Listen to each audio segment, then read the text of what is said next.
Në përmbylljet e edicionit të 23 të Tirana International Film Festival 2025, Arkivi Qendror Shtetëror i Filmit dhe Tirana Film Institute sollën premierën e filmit të restauruar Liria Vdekje me regji nga Ibrahim Muçaj dhe Kristaq Mitro. Shfaqja u mbajt në sallën e Kinema Millennium, duke shënuar një ngjarje të veçantë në historinë e ruajtjes dhe rikthimit të trashëgimisë filmike shqiptare. Ky proces i gjatë restaurimi i mbështetur nga projekti europian A Season of Classic Film u krye në studiot August Color në Rom, ku elementet origjinal u skanua në 4K në Arkivin Qendror Shtetëror të Filmit. Ekipi solli filmin në shkëlqimin e tij të dikurshëm për t'i adhuruar sërish publikut në formën që meriton.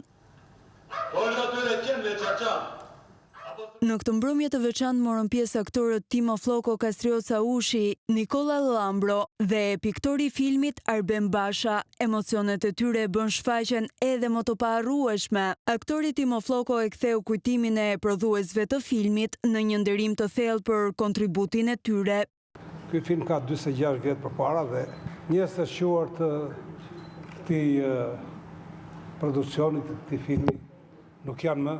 I bëj omazh, domethënë, që nga scenaristi i shuar Vat Koreshi, autori i scenarit të këtij filmi, dy regjisorët Ibrahim Muçaj dhe Kristaq Mitro,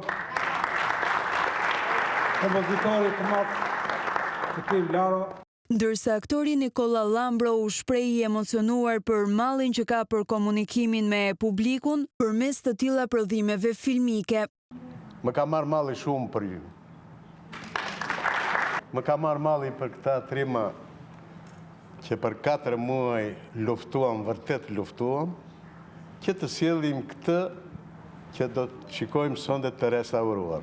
Liria Vdekje u rikthye në ekran në një version të përjetshëm, duke u shndruar kështu edhe në një udhëtim kujtese për historinë e kinemas shqiptare.